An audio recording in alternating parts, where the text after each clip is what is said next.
चलिए क्लास की शुरुआत करते हैं। हम लोग देख रहे थे उत्तर प्रदेश के स्पेशल सीरीज को देख रहे थे और उस स्पेशल सीरीज में हम लोग टारगेट कर रहे थे आरओ के एग्जाम को जो होने वाले हैं। में आज हम देखेंगे ट्रांसपोर्टेशन को, संग्रहालय और जो यूपी गवर्नमेंट की योजना और डिपार्टमेंट है, मिसलिनियस टॉपिक्स जो बचे हैं मेरे उत्तर प्रदेश की क्लासेस में, वो हम देखेंगे। और इसके अलावा अगर आपने उत्तर प्रदेश की ज्योग्राफी की हमारी स्पेशल क्लास नहीं देखी है जो कि आरओ के लिए चल रही थी, वो आप देख सकते हैं। हम इंडस्ट्री कवर कर चुके हैं उत्तर प्रदेश स्पेशल में। इसके अलावा उत्तर प्रदेश स्पेशल में ही आर्ट एंड कल्चर में हमने जो आरओ का मोस्ट इंपॉर्टेंट टॉपिक है पर्यटन स्थल और त्योहार, जिससे 1 से 2 क्वेश्चन हमेशा आते हैं और इसी के साथ-साथ देखेंगे शोध संस्थान से क्वेश्चन पूछे जाते हैं। अगर आपने अभी तक नहीं देखे हैं तो ज़रूर से ज़रूर देखें। और आरएआरओ का यूपीएसएल में मोस्ट इम्पोर्टेंट सेक्शन है, ठीक है? सेंसस से इंडियन सेंसस, यूपी सेंसस से क्वेश्चन ज़रूर पूछे जाते हैं। तो अगर आपने अभी तक नहीं देखे हैं तो डिस्क्रिप्शन बॉक्स में लिंक दी गई है या फिर आप जो है डायरेक्ट जो है हमारे टेलीग्राम पर जाकर आपके क्लासेस मिल सकती है। फिर व्हाट यूट्यूब पेज पर आपको क्लासेस मिल सकती हैं, वहाँ से आप देख सकते हैं, ठीक है? चलिए आज के मिसलेनियस टॉपिक में हमारा क्या बचा था? आज हम देखेंगे जो उत्तर प्रदेश में प्रमुख संग्रहालय हैं, उनके बारे में देखेंगे। तो राज्य संग्रहालय की स्थापना की बात करें तो 1863 ईस्वी में लखनऊ के डिवीज़न में तत्कालीन जो कमिश्नर थे कर्नल एबॉट को, ठीक है, वहाँ पर की गई थी। संग्रहालय की सूची की बात करें तो कुछ संग्रहालय कभी-कभी पूछ लिए जाते हैं कब उनका जो है कहाँ पर स्थित हैं और कब उनका निर्माण हुआ था। जैसे राज्य संग्रहालय लखनऊ में देखेंगे 1863 में, ठीक है। अंतर्राष्ट्रीय राम कथा संग्रहालय एवं आर्ट गैलरी अयोध्या में स्थित है। ये 1988 में इसको स्थापित किया गया था। इसके अलावा कभी-कभी पूछ लिया जाता है राजकीय पुरातत्व संग्रहालय कहाँ पर स्थित है? कन्नौज में स्थित है। इसे 1996 में स्थापित किया गया था। राजकीय स्वतंत्रता संग्राम संग्रहालय कहाँ पर? मेरठ में है, इसे 1996 में स्थापित किया गया था। लोक कला संग्रहालय पूछा गया था कई बार, लोक कला संग्रहालय कहाँ पर? लखनऊ में स्थित है, 1989 में स्थापित किया गया, ठीक है? तो ये कुछ संग्रहालय हैं जो इम्पोर्टेंट है, इनको आपको ध्यान रखना है। इसी के साथ आप देखेंगे तो राजकीय जैन संग्रहालय अगर आपसे पूछा जाए तो आपको ध्यान रखना मथुरा में है, इसे 2003 में स्थापित किया गया था, ठीक है? लाल बहादुर शास्त्री स्मृति संग्रहालय वाराणसी में 2018 में स्थापित किया गया था, ठीक है? तो बहरहाल ज़्यादा संग्रहालय से क्वेश्चन आए नहीं हैं, लेकिन इसमें क्वेश्चन पूछा गया था कि लोक कला संग्रहालय कहाँ पर स्थित है, ऐसे क्वेश्चन आए हैं, तो ये लिस्ट आप ज़रूर देख लीजिएगा, ठीक है? अब उत्तर प्रदेश में ट्रांसपोर्टेशन पे चलते हैं, ठीक है? क्योंकि देखिए इसमें बहुत सारे अन्य संग्रहालय भी हैं, जैसे इलाहाबाद संग्रहालय प्रयागराज, तो ये नाम से ही आपको पता चल जा रहा होगा, तो क्योंकि ज़्यादा संग्रहालय की लिस्ट हम लोगों को रटनी नहीं है। जो मेन कोर एरिया है वो हम देखेंगे, बाकी पीडीएफ शेयर कर देंगे टेलीग्राम पर। टेलीग्राम स्टडी ऑन आईएएस नाम से हमारा है, ठीक है? सर्च कर सकते हैं या फिर डिस्क्रिप्शन बॉक्स में लिंक दी गई है, वहाँ पर जाकर आप देख सकते हैं। तो उत्तर प्रदेश के ट्रांसपोर्टेशन और एक्सप्रेसवे और हवाई अड्डे की बात करें तो कुछ फैक्चुअल जानकारी देख लेते हैं। राष्ट्रीय राजमार्ग की लंबाई की दृष्टि से प्रदेश का देश में स्थान जो है उत्तर प्रदेश का प्रथम है। उत्तर प्रदेश राज्य राजमार्ग प्राधिकरण का गठन 2004 में किया गया, ठीक है? प्रदेश का सबसे लंबा राजमार्ग ग्रैंड ट्रंक रोड यानी एनएच 2 है, ठीक है? देश का सबसे लंबा greenfield express controlled expressway Agra Lucknow expressway है, जो लगभग 302 किलोमीटर का है। उत्तर प्रदेश राज्य सड़क परिवहन निगम की स्थापना 1972 में की गई थी। ध्यान रखिएगा इसमें इतनी फैक्चुअल इन्फॉर्मेशन है मिसलेनियस टॉपिक में कि हम आपको कोई ऐसा फार्मूला बता नहीं सकते जो आपको याद मतलब विजुलाइज करवाए। विजुलाइज एक ही तरीके से हो सकता है कि एक दो बार आपको पढ़ना पड़ेगा, आराम से आप क्वेश्चन सही कर ले जाएंगे। तो विश्व का सबसे लंबा रेलवे प्लेटफॉर्म कहाँ है? गोरखपुर में है, ठीक है? इसके अलावा लखनऊ मेट्रो का व्यावसायिक संचालन प्रारंभ कब हुआ? 5 सितंबर 2017, ठीक है? रेल संरक्षा आयोग का मुख्यालय लखनऊ में स्थित है। राज्य में प्रथम रेलगाड़ी मार्च 1859 में चलाई गई प्रयागराज से कानपुर, ये आपको पता रहनी चाहिए। ये उत्तर प्रदेश राज्य की बात कर रहा है। प्रदेश में कुल रेल नेटवर्क की बात करें तो 9,167 किलोमीटर देश में प्रथम स्थान पर है। इसके अलावा प्रदेश में लखनऊ आकाशवाणी केंद्र की स्थापना 2 अप्रैल 1938 को हुई, ठीक है? और भारत में सर्वप्रथम हवाई डाक सेवा शुरू हुई थी इलाहाबाद प्रयागराज के नैनी के मध्य से, ठीक है? इसके अलावा अगर बात करें इंदिरा गांधी राष्ट्रीय उड़ान अकादमी कहाँ स्थित है? फुर्सतगंज अमेठी में स्थित है। गोरखपुर लिंक एक्सप्रेसवे की बात करें, ठीक है, तो ये एक 4 लेन एक्सप्रेसवे है, ठीक है।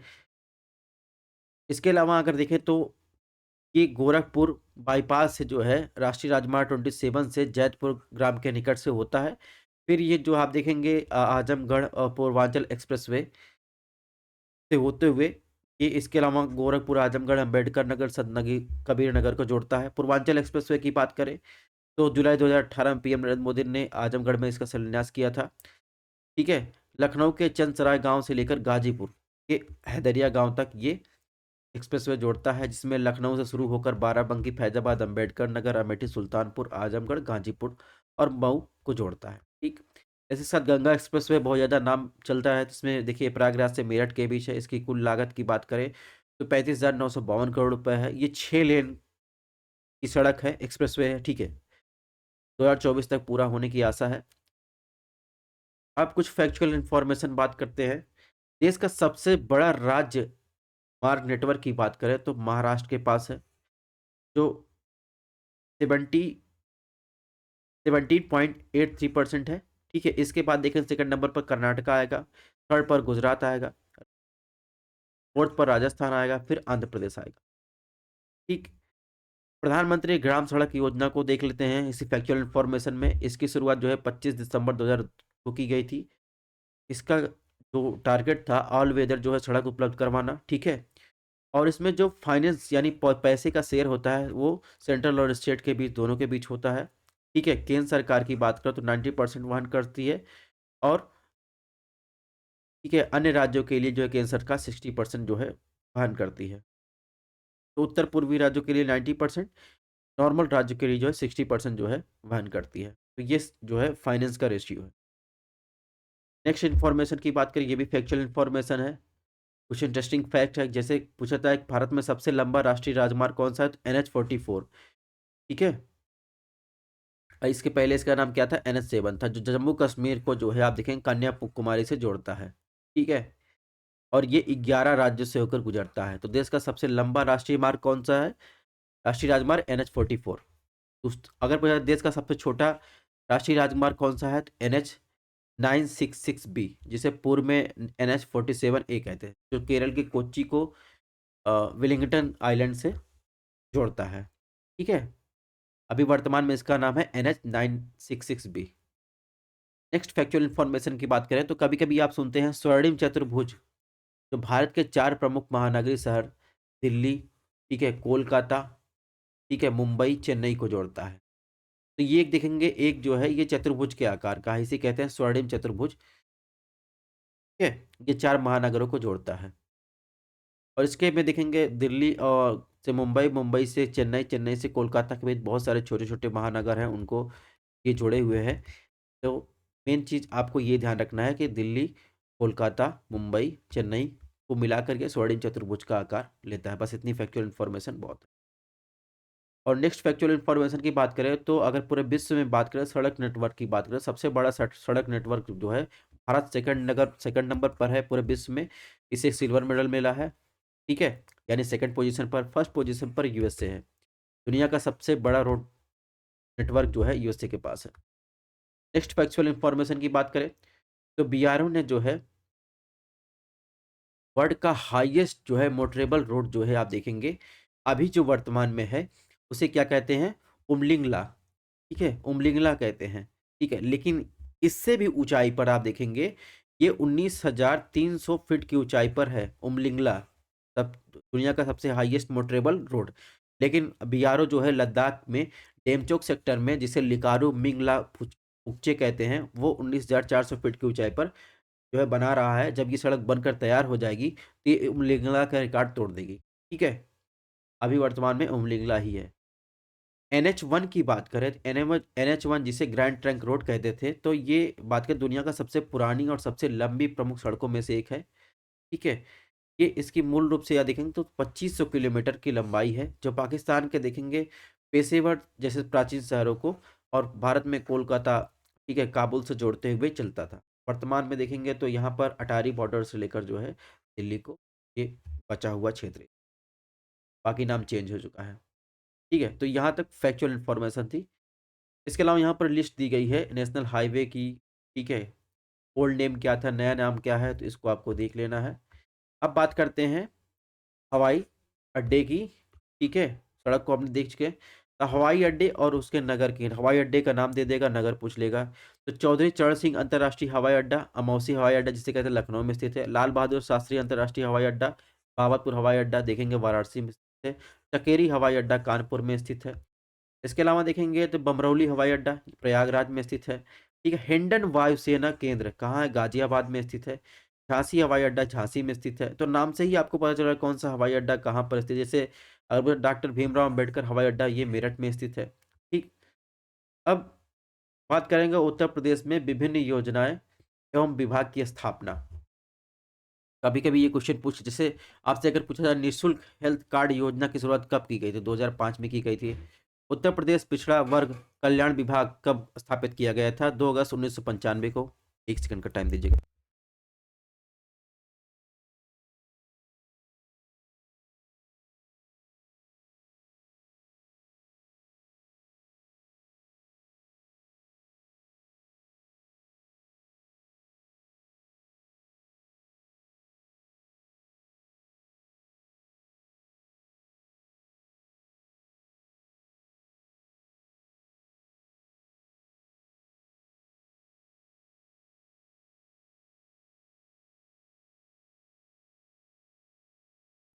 Sorry for disturbance. तो हम लोग थे उत्तर प्रदेश पिछड़ा वर्ग कल्याण विभाग की बात कर रहे थे। 2 अगस्त 1995 को स्थापित किया गया था। इसके अलावा अगर पूछा जाए महिला बाल विकास विभाग की स्थापना कब की गई थी, तो 1989 को की गई थी। उत्तर प्रदेश राज्य महिला आयोग की स्थापना 2004 में की गई थी। राज्य पोषण मिशन पूछा गया था RARM में, ये आपको ध्यान रखना है, 1 नवंबर 2014 को की गई थी। उत्तर प्रदेश में परिवार नियोजन कार्यक्रम कब लागू हुआ था, 1957 में केंद्र सरकार द्वारा, से 1955 में लागू किया गया था। जननी सुरक्षा योजना से पूछा जाए अप्रैल 2005 में लागू किया गया था। अल्पसंख्यक कल्याण वक्फ विभाग की स्थापना अगस्त 1995 में की गई थी। ध्यान रखिएगा, वक्फ बोर्ड अभी चर्चा में है। भारत में वक्फ बोर्ड में एक प्राइवेट मेंबर बिल अभी राज्यसभा में पेश किया गया था। तो वक्फ बोर्ड जो है अभी चर्चा में है। ठीक है, इसको आपको ध्यान रखना है। नेक्स्ट बात करें, वक्फ विकास निगम जो है 27 अप्रैल 1987 को स्थापित किया गया। उत्तर प्रदेश में खेल विभाग और खेल निदेशालय की स्थापना 1974 में स्थापित किया गया। तो ये कुछ फैक्चुअल इन्फॉर्मेशन थे। अब बात करेंगे, कई बार जो है उत्तर प्रदेश के सिंचाई से क्वेश्चन पूछे जाते हैं। तो उत्तर प्रदेश के सिंचाई की बात करें तो इतना चीज़ आपको ध्यान रखना है, यानी उत्तर प्रदेश में नहर सिंचाई के तहत जो है, ये फैक्चुअल इन्फॉर्मेशन आपको ध्यान रखना, 91,091 हेक्टेयर लैंड जो आते हैं, जिसमें कुल नहर सिंचित क्षेत्र जो है 30.91% है। ये फैक्चुअल इन्फॉर्मेशन सीधे सीधे यहीं से पूछा गया था। ठीक है, आपको ये क्रम याद रखना है कि नलकूप सिंचाई के प्रमुख स्रोत है, इसके बाद नहर सिंचाई का नंबर आता है, फिर कुएं, फिर टैंक से। ठीक है, उत्तर प्रदेश की 80% सिंचाई जो है नलकूपों और कुओं द्वारा होती है, ये चीज़ आपको ध्यान रखनी है। बाकी 19% नहरों द्वारा, और बाकी बचा 1% देखेंगे टैंक और झीलों द्वारा होती है। बस इतना ही इन्फॉर्मेशन आपको ध्यान रखना है। तो इसी के साथ हमारा यूपीएसएल की क्लास समाप्त होती है आज। और इसकी सारी पीडीएफ आपको हमारे टेलीग्राम और व्हाट्सअप पेज पर मिल जाएगी। आप यहाँ डायरेक्ट स्कैन कर सकते हैं या फिर स्टडी ऑन आईएएस नाम से सर्च कर सकते हैं। बाकी हमारे 2 चैनल हैं, study on IAS, study on UPSC को फॉलो कर सकते हैं, सब्सक्राइब कर सकते हैं। हाँ, एमसीक्यू की टेस्ट सीरीज जो है कंटिन्यू रहेगी, जो पैरेलल क्लासेस के साथ मिलती रहेगी। मिलते हैं नेक्स्ट लेक्चर में।